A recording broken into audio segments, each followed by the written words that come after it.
Canada was once the promised land. For millions, the Canadian dream was a premium product you could buy into. A nice house, a good job, and a beautiful life. Today, that dream is a full-blown nightmare. Canadians themselves are looking for the exit. Polls show a staggering 7 out of 10 Canadians believe the country is fundamentally broken. The cost of everyday items is sky high. Rent for a shoebox-sized room can run you up to $2,000. I just found out my rent's gonna be increased from $2,100 a month to $2,400 a month for a one-bedroom condo in Toronto. The once-lauded healthcare system that attracted people from all over the world now requires Canadians to shell out thousands of dollars. So what the hell happened in the last 10 years under Justin Trudeau's leadership? And can Canada pull itself out of this nosedive? Let's find out. First off, the housing crisis is out of control. Owning a house in Canada has become a fantasy that the average person has zero chance of achieving in their lifetime. Canada's housing affordability crisis are here to stay. The Economic Times house prices have been climbing at a breakneck speed, making them impossible to catch up to. From April 2020 to 2024, the average house price in Canada shot up by 30%. Anyone in the middle class who is even thinking about buying a home has been completely priced out. A huge driver of this chaos is Canada's immigration policy. For years, Canada used immigration to attract the best brains and bring investment into the country. But now, that same policy is causing catastrophic damage. In 2023 alone, Canada's population exploded by 1.2 million people, a 3.2% growth rate that is one of the highest in the world. This surge is fueled by a massive influx of international students and temporary workers. When you cram that many people into the country, it's obvious what happens. Everyone needs a place to live. Rents go to the moon, and the housing supply evaporates. And that's exactly what happened. The rental vacancy rate, the percentage of unoccupied rental units, plummeted to a record low of 1.5% in 2023. A healthy market should be around 5%. As a result, homelessness has spiked across the country. This population bomb didn't just hit housing, it's also crushed healthcare and transportation infrastructure. Canada's healthcare system, once considered one of the best in the world, is now on life support. A recent survey asked Canadians how confident they were about receiving timely medical care in a sudden emergency. Only 37% said they were confident. To put that in perspective, when the same question was asked in the United States, 70% of people were confident.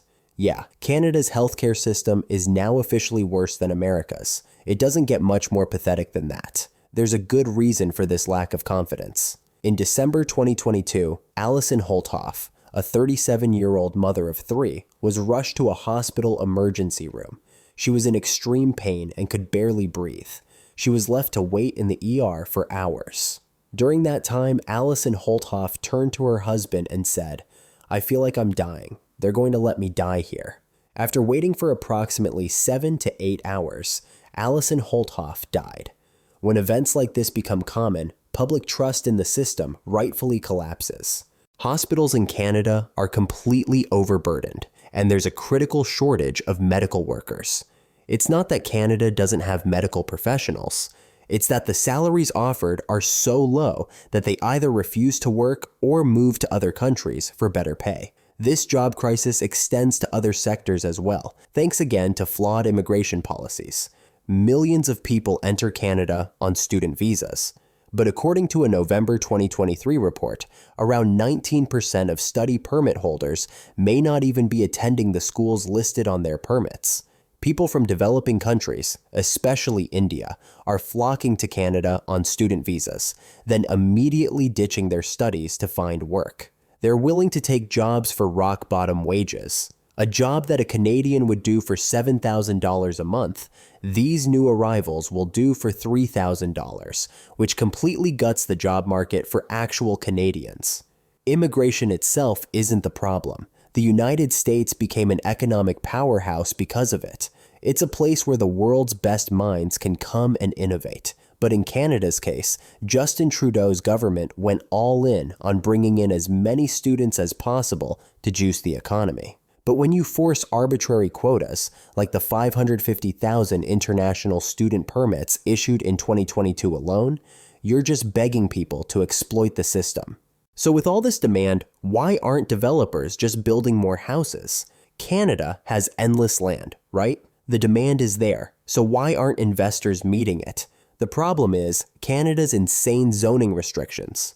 Local governments carve up land into different zones, and each zone has strict rules about what can be built. In Toronto, one of Canada's biggest cities, a whopping 70% of residential land is restricted to single-family detached houses only. That means no commercial buildings, no industrial sites, no duplexes, no triplexes, no row houses, and no small apartment buildings. So even if an investor has the money to build a small apartment complex on their own land to help lower rent prices, they legally can't. In Vancouver, it's even worse, with 76% of land zoned exclusively for single-family homes. Even when multifamily housing is theoretically allowed, the bureaucratic approval process kills projects with insane delays.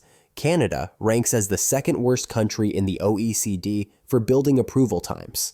The average housing development takes 2 to 5 years just to get approved in major Canadian cities. This problem could be solved by reforming these laws, but there's a powerful not in my backyard sentiment among the Canadian public. People who already own one or more properties are terrified of new housing projects.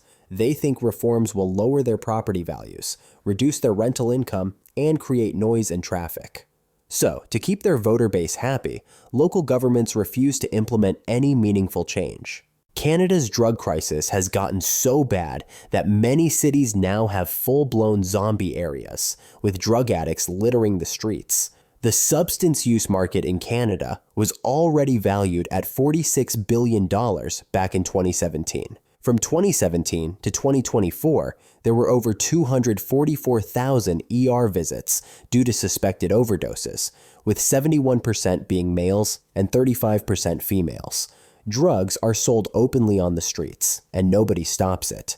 The street drugs are often laced with fentanyl, a synthetic opioid that is 100 times stronger than cocaine. You can easily buy this stuff on the streets of Canada.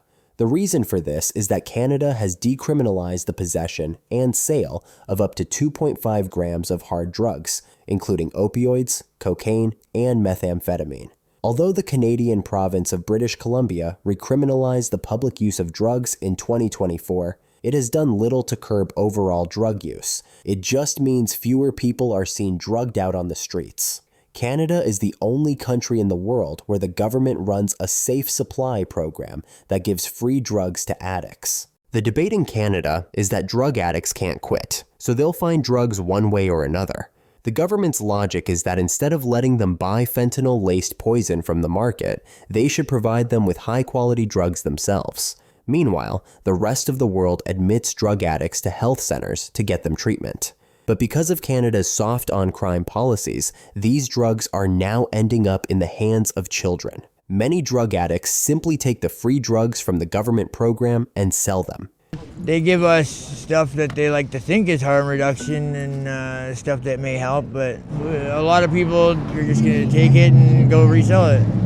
Makes no sense. Last year, in August 2024, 2 children were sold drugs from a government safe supply program by a drug dealer who told them the drugs were safe to use. One of the children was 14 and the other was 17. Camila Sword, the 14-year-old, died after using the drugs. The 17-year-old, Amelie North, is still undergoing treatment. While Canada markets itself as a multicultural and secular state with freedom of religion, it's been embroiled in several controversies involving its Muslim population, which makes up 4.9% of the country. Fueled by Islamophobia, the government has taken steps that violate basic freedoms. For example, in 2017, the Quebec government passed Bill 62, which required individuals to show their entire face when receiving or providing public services. The bill was immediately hit with legal challenges. Then, in 2019, they passed Bill 21, which banned public service employees from wearing religious symbols, including the hijab. This forced many Muslim women to leave their jobs, and the bill is still seen today as a clear act of Islamophobia. On the world stage, Canada is getting absolutely humiliated. Donald Trump has repeatedly threatened Canada's sovereignty, and in response, Canada has done nothing. This has led to Canada being viewed globally as a weak country that is completely dependent on the USA and has utterly wrecked its own economy. That's it for this report. Speaking of propaganda, if you want to know how figures like Nas Daily are launching indirect attacks on politicians like Zohran Mamdani based on false claims, click the video right here. I'll see you in the next one. Goodbye.